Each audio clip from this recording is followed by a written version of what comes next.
Welcome back, everybody, to another episode of Pokemon Diamond and Pearl. We left off last time. We got here to the Valor Lakefront, and we also defeated Maylene of the Valor City Gym.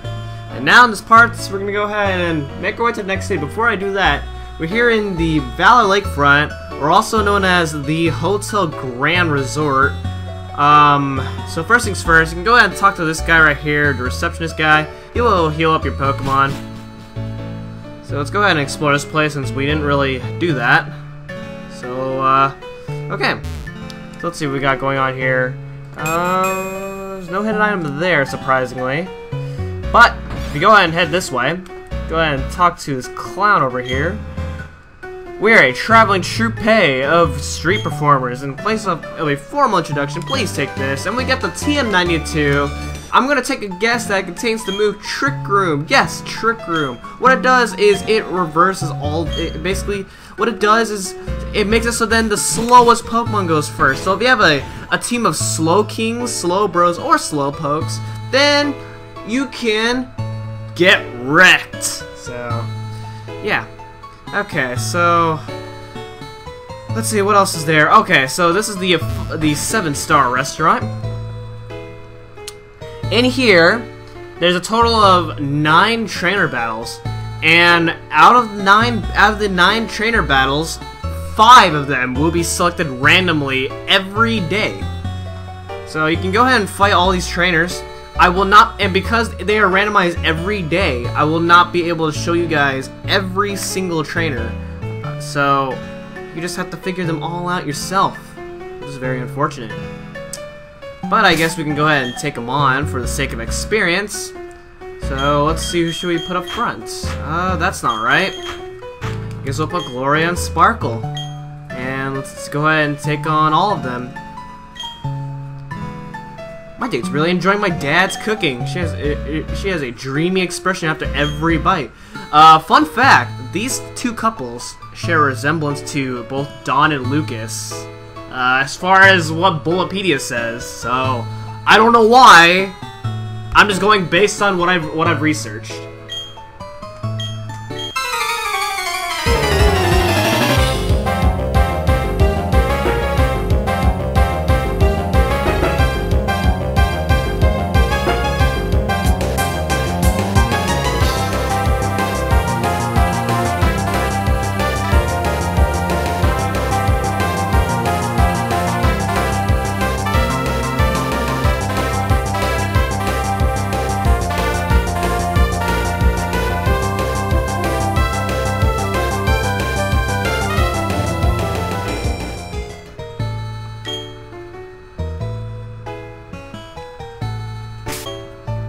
So yeah, these battles are always double battles.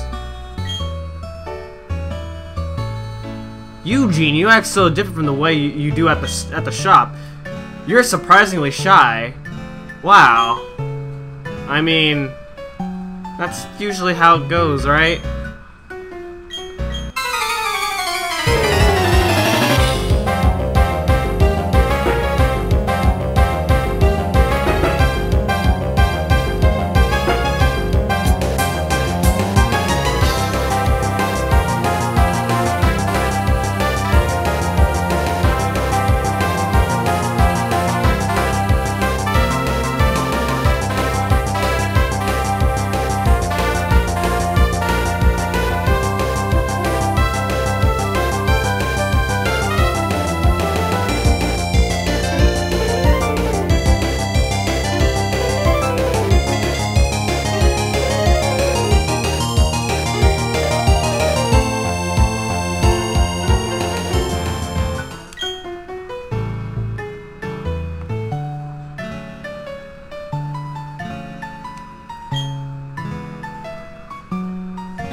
It takes the magic out of a meal? What does that mean?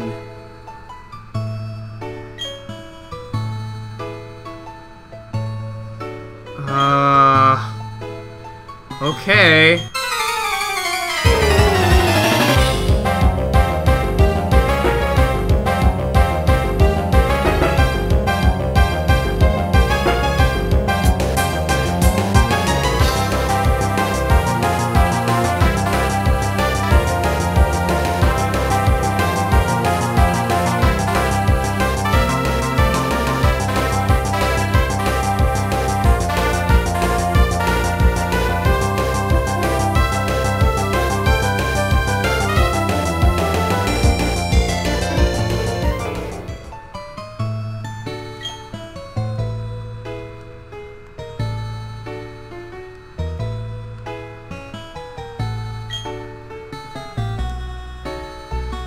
Also, by the way, these trainers are going to be levels 20 to 23. In Platinum, they are levels 24 to 26.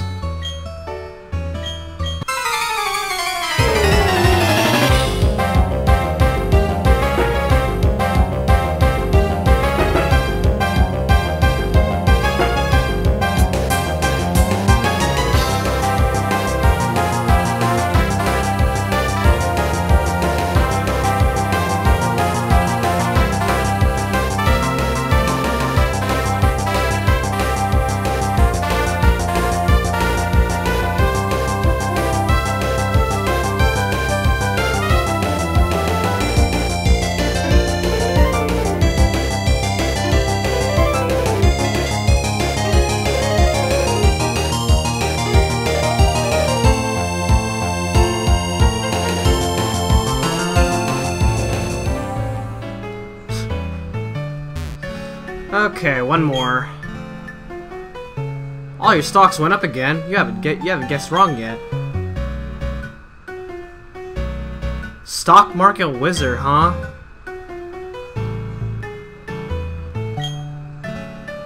Sure.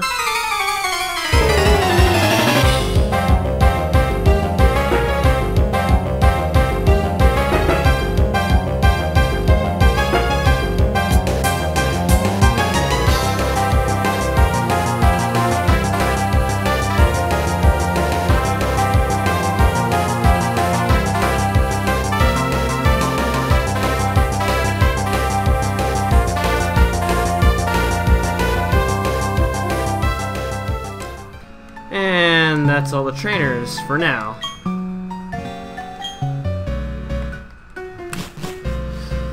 Okay, so another thing that we can do here is, well, we can't go that way because we already showed that in the last episode.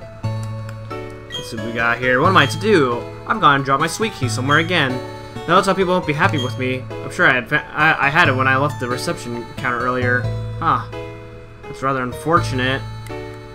Now this part right here, I never knew what to do because I couldn't figure out how the heck I was supposed to get past that side quest. Of course, it's optional, but you'll get some reward if you end up doing it. There's a power point up right there. Okay, you can explore all these other houses as well if you want. Most of them just don't really contain anything useful. Anyway, the sweet key is right there. The dowsing machine will not help you, right? The dowsing machine will not tell you that it's right there at that spot. Oh my god, that's a painful one to find. That's my sweet key. You found it for me. Oh, that's sweet of you. Thank you. And then we can go inside. Thank you for helping me out. Here's something for your trouble. We get a lava cookie. Basically, a lava cookie allows you to. It's basically a full heal, pretty much, and that's the only time in the game where you get a lava cookie, which is rather unfortunate. Okay, so I'm gonna go ahead and heal up once again, and then we shall be on our merry way. Since we're pretty much done with this place for now, we'll be back here later. Alright. So there's another item up there that we can't really get to. And we got a bunch of hidden items, but these trainers will be in the way, so I might as well just take them out first before I do that. These two new trainers are tubers. Tubers use water Pokemon.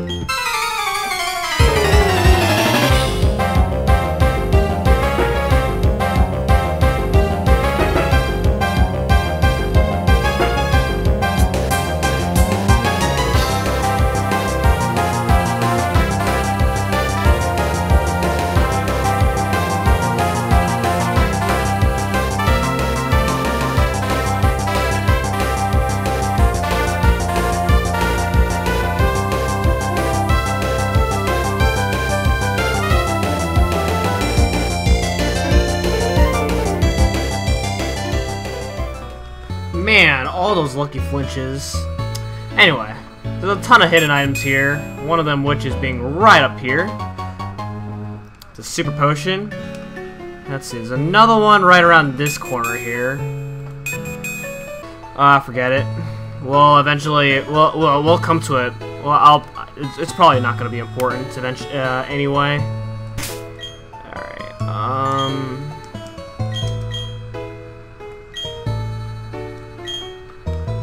okay, so that guy doesn't battle you for whatever reason. Let's see, what else? There are some hidden items underneath the, oh, wait, actually, there's one you don't need Rock Smash for, but sometimes when you see these rocks, laid out like that, then there's probably a hidden item under one of them.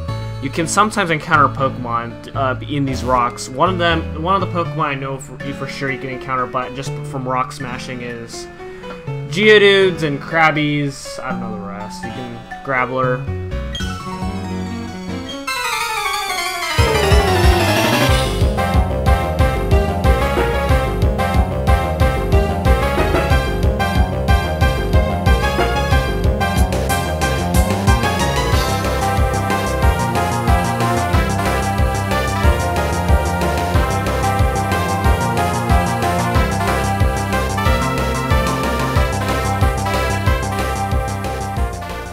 I would call this guy Fisherman Noob, but he has a Gyarados, so I can't really call him a noob.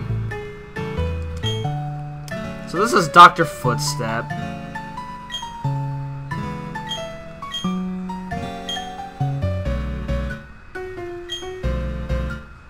Okay.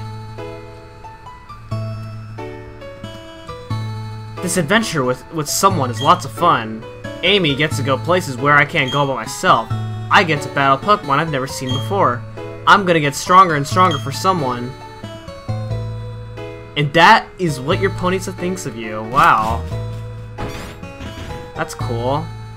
I always thought that was a cool guy.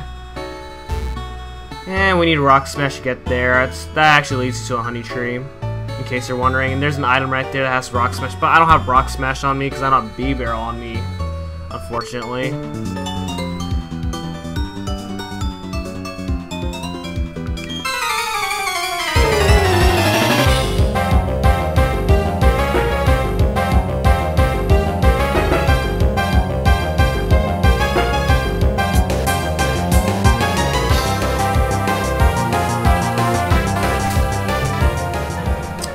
So as you can see, we have these little patterns on the walls here. It means we can't really do anything about them yet. That'll actually become important later. And then we got some grass. So I guess now it's a good time to explain all the Pokemon that you can find here in this route. So this is what is this route? Route 213. Okay, so Route 213 has some pretty interesting Pokemon. One of them, which is being Wingull. Wingull makes a return in this game. Really good water flying type. It's pretty weak. It's pretty weak to start out with. Once it evolves, it becomes really nice. Next up, you can find is Floatzel, found only in Diamond and Pearl. Floatzel is the evolved form of Buizel, which is a really fast water type. I did use it on my Platinum Nuzlocke challenge. So if you want to use a Floatzel, this is the place to find it. Next up is Shellos, which is, well, you can find the East form of Shellos here. So it's nothing too different from the West side Shellos that we encountered back in Valley Windworks. And then finally you can find Chatot, and I did use that on my Platinum Nuzlocke challenge in place of my Ponyta. After losing my Ponyta during my Nuzlocke challenge. And I will say that Chatot was the best decision of my life. Anyway, welcome to Pastoria City. You're just like a totally impatient boy I met earlier. What? Are you kidding me? Wow, okay. Well, in that case, you get the mask of the Pokemon that your starter Pokemon is weak against. So if you have a Piplup, she's gonna give you a Turtwig mask. If you have a Turtwig, she's gonna give you a Chimchar mask. And then if you have a Chimchar, she's gonna give you a Piplup mask. Okay, so we're here in our next major city, which is Pastoria City. One really cool thing, if I can find it. Where is it? Oh, there's a gym right there if you want to go ahead and take on the gym. There's some berries right here. I guess we'll go ahead and pick them up. We got person berries, and then we got the other berry, which I don't know what that berry is. It is a nana berry. Okay. So I don't think any of these houses contain anything important. There is one particular house though that I'll probably look for later. Wow, there is not there. It is. I guess it's not here in this game. Once again think of platinum because there's actually a little Krogunk board where you can put your face through it, which is really cool. Okay, so over here is the Great Marsh. The Great Marsh is basically your safari zone in the game. So therefore, you can find a lot of Pokemon here. So just like any safari zone, you start out with 30 safari balls. You cannot use your Pokemon here. And then yeah, the difference. But now one of the more unique things about this place is that you're going through these marshes, these little swamp-like areas, and you can get stuck in them, and it's really annoying. So first things first, the main reason I'm here in the safari zone is to talk to this guy. He will give you the HM05 for defog. You get defog at a different location in Platinum. You get it in the Lost Tower. No, not the Lost Tower, the Slacian Ruins. And that is why I'm here. Other than that, I'm pretty much done. But I guess we'll go ahead and talk. We'll go ahead and talk about some of the Pokemon that you can find here. And while I'm at it, I will go ahead and describe. No, I'm not gonna waste my time on this guy. So I'm just gonna go ahead and run away. I already caught B-Barrel, so I don't need to catch him again. And that's what happens in these little swamp-like areas. You get stuck, and you have to pretty much mash your D-pad in order to get out of it, or at least that's how I get out of it. And I don't know how everybody else does it, but that's how I do it. You have 500 steps, I believe, to explore the Great Marsh. You can take the Tran, which is in the middle of the okay. I guess you can call it Safari since that's pretty much the same thing. But you can take the tram and go to different areas. Now, the place is divided into 6 different areas of the Great Marsh, and they're all located, and they're all in the same spots. So, and you can find different Pokemon in each section. So the Pokemon that you can find here, there's a lot of new Pokemon you can find here in the Great Marsh. One of them is being a 5% chance of finding a Tangela only in Platinum. Next up you can find is Yanma, also only found in Platinum, which is also another 5% chance of catching it, or of encountering it. Yanma is the best bug type you'll encounter. It is super fast, it has good moves. Definitely recommend that on your team. It is really rare. Next up is Wooper, which is a great water ground type. And next up is the evolved form of Wooper, which is Quagshire, which is the one that I'm encountering right now, and I'm trying to catch so I can demonstrate how catching a Safari Pokemon is like. They're pretty defensive. Wooper and Quagshire are both pretty good Pokemon because they only have one weakness due to the fact that they're both water and ground type. Let's go ahead and bait this guy. Next up is Azurill. Azurill is the pre-evolution for Marill, found only in Diamond and Pearl. It is the rarest Pokemon you can find here. It is 1% chance of finding it. And I believe if you get its friendship up, then it can evolve to a Marill, and then eventually to an Azumarill. Next up is Tropius, found only in Platinum. It is a really good grass flying type, or I think it is, because I've never really used it before, but from what it seems like, it is pretty good. And here's when encountering Pokemon gets a little bit complicated, because